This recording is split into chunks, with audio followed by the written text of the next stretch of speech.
How to make your boat spray-on liner last. Over time, submersion in water again and again can make your boat trailer rust and get corroded. You would require a liner in case you wish to keep that from happening. A spray-on liner for the bottom of a boat can keep it safe from water and the elements, as well as the wear and tear that arises from regular usage. It can help increase the longevity of your trailer and keep it safe from damage and abrasions. Find out how you can make your boat spray liner more durable and last for more time. Read the package instructions. First, you have to check the instructions given in the package and follow them properly. The usage instructions differ across spray-on liner products, and you need to adhere to the manufacturer's directions very well. When you work by the book while spraying the liner, you can expect it to last for a really long time to come. Prepare the surface.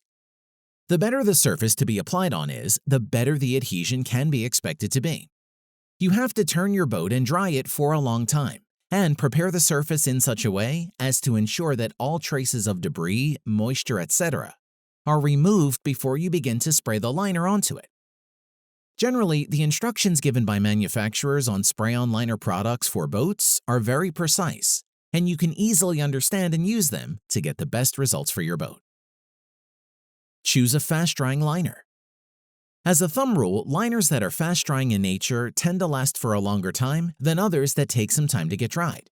These are generally with 2 parts of urethane and can be applied right away onto the underside of boats.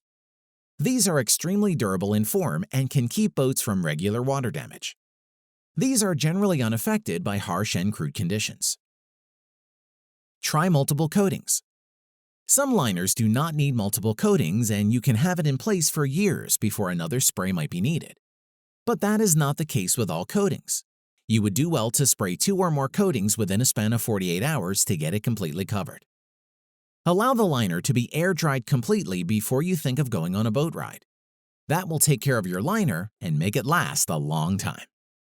For more on boat spray liners, visit Speedliner at www.speedliner.com.